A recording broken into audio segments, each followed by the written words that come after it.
Hi guys, welcome back to Codemaster Coach, your medical coding tutor. Guys, today I wanted to share with you a presentation that I put together back in March of this year with the whole outbreak of COVID-19. Physicians' offices were open at lower staff. However, a lot of dental offices closed down completely and were only handling emergency situations. And they were looking at telehealth or some other way of continuing to see their patients. But the rule of thumb was to only see emergency patients. So I was asked if I would help them figure out how to apply COVID-19 coding to dental cases. So in this presentation for you today, I wanted to share with you that presentation that was put together for the dental community. All right. My presentation first started out with my objectives, and my first objective was for my learner, the people who attended this conference, to learn the new ICD-10-CM code for COVID-19 that became effective April 1st of 2020. So any COVID-19 cases before April 1st, 2020, there was not a COVID-19 code to use. But effective April 1st, we do now have a COVID-19 new ICD-10-CM code. Secondly, I wanted to share the updated ICD-10-CM official coding guidelines related to coding for COVID-19 because now our guidelines have been expanded. We have a whole new chapter for COVID-19. And then thirdly, apply the new coding guidance for COVID-19 to common scenarios in the dental practice. So again, even if this presentation was geared toward dental medicine, this does apply in all healthcare settings. All right, moving on. The new ICD-10-CM code effective April 1st, 2020 is U07.1 for COVID-19. Again, that ICD-10-CM code for COVID-19 is U07.1. This code was developed by the World Health Organization, and it may be used for dates of service on or after April 1st of 2020. Again, you hear me stressing after April 1st of 2020. Prior to that, you would just assign the ICD-10-CM symptom codes that the patients were experiencing.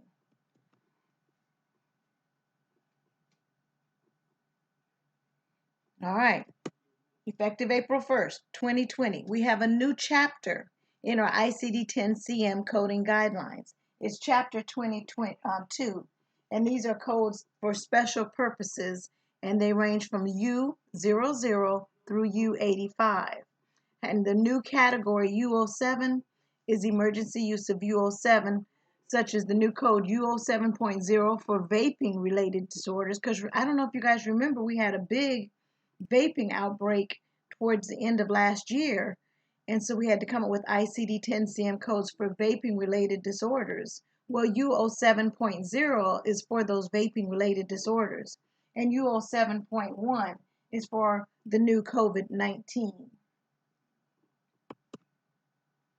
Now remember, when it comes to COVID-19, we code only confirmed cases.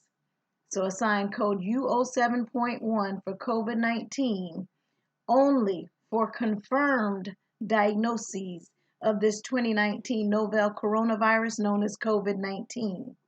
And again, this was geared toward dentists. However, if your physician documents that your patient has a confirmed case of COVID-19, then you could use that 07.1. Or if your patient has a positive COVID-19 test results, then you can use the U07.1, or even a presumptive positive COVID-19 test results.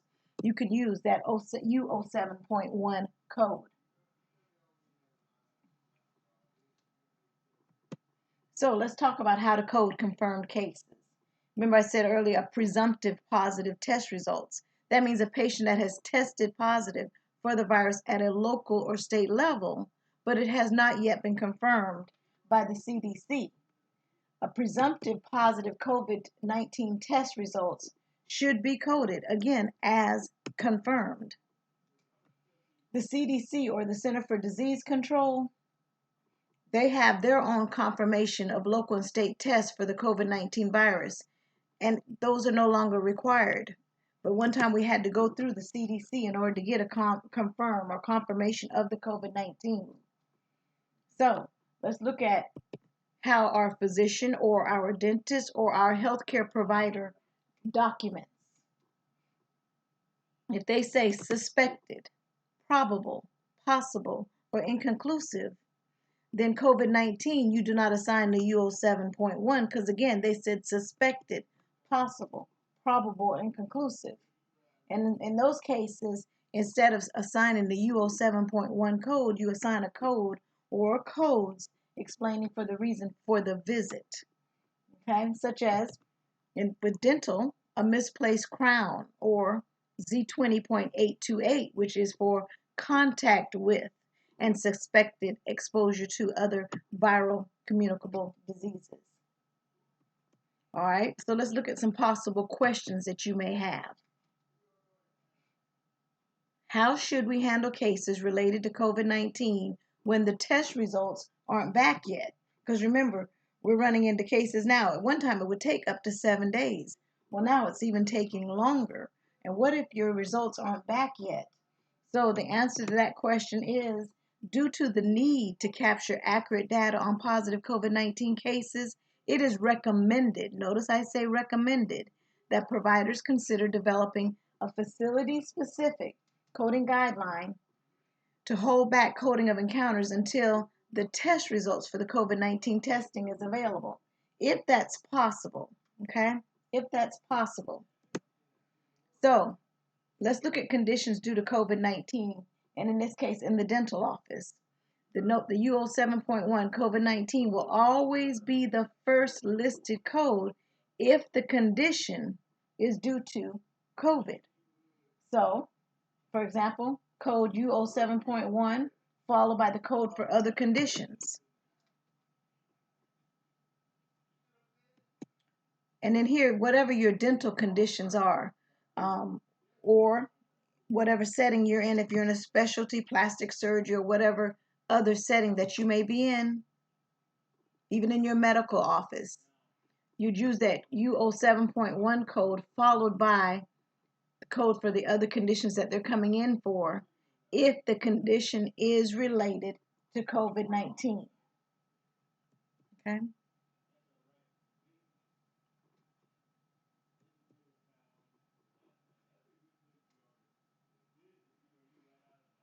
All right, let's talk about exposure. Exposure to COVID-19. Concerns about a possible exposure to COVID-19, but this is ruled out after evaluation. What if the patient is they're scared, they think they might have it, but it turns around that it's ruled out? Then in that case, you assign a Z03.818, which means encounter for observation for suspected exposure to other biological agents related or ruled out. What if you have a different type of exposure to COVID, an actual exposure to someone who is confirmed or suspected that has not yet been ruled out to have COVID-19, and the exposed individual either tests negative or the test results are unknown? Well, in a case like that, code Z20.828, contact with and suspected exposure to other viral communicable diseases, would be coded. So again, if it's been ruled out, Z03.818. But if it's exposure and you've been around someone who has a confirmed case, but you still have not been given your positive results, then the code Z20.828 is assigned. All right, let's talk about screening for COVID-19.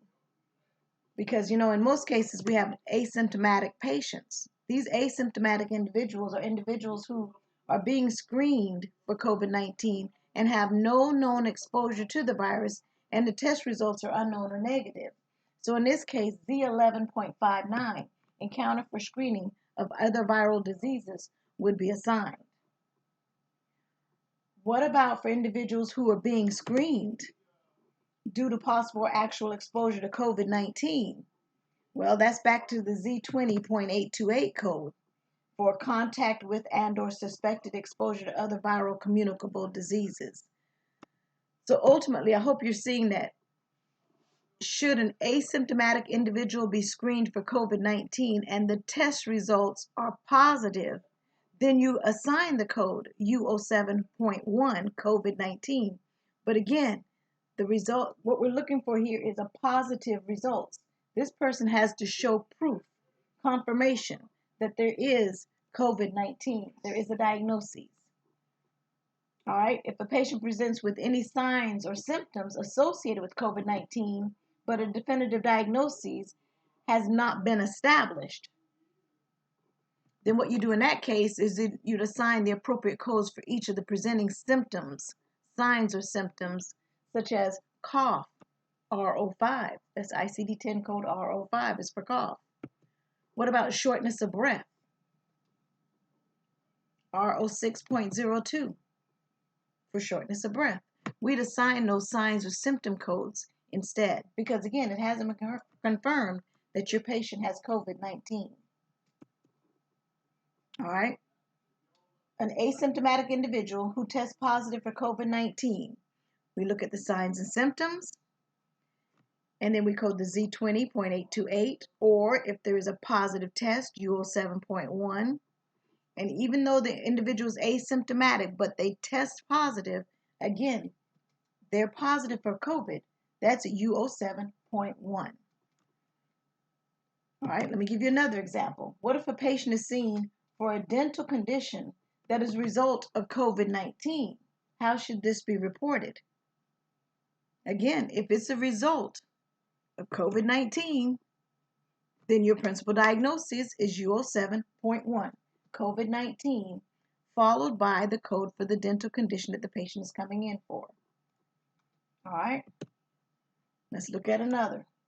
Does code U07.1 apply to all healthcare settings? U07.1 COVID-19 has part of the official coding ICD-10-CM code sets effective April 1st, 2020. So as such, it is the HIPAA code set standard for diagnosis coding in all healthcare settings. So if the reason for the encounter is COVID-19, then code U07.1 may be applied depending on the circumstances of the admission. All right, let's try another example. Does the dentist need to link the results of the COVID-19 test to the respiratory condition as the cause of the respiratory illness? No. When you link, you have to say that due to this condition it links to. No. The dentist does not need to link the test results to the respiratory condition as long as there is documentation of a positive COVID-19 test results in the record. So just know that it is recommended that providers consider developing a facility-specific coding guideline to hold back coding of encounters until the test results for COVID-19 testing are available. That's not always possible for you to hold, but if you know you're waiting on test results to come back to confirm it, then if you can hold these cases back, do it. If not, long as your physician feels comfortable diagnosing and treating your patient with the COVID-19 diagnosis U07.1, then assign your code. Okay, guys? I just wanted again to share this presentation that was put together back in March for physicians that were closing office because of Corona, this COVID-19. They had to shut down their offices, and these were dentists. And so I wanted to share this presentation that I had prepared for the dental office. Thanks, guys.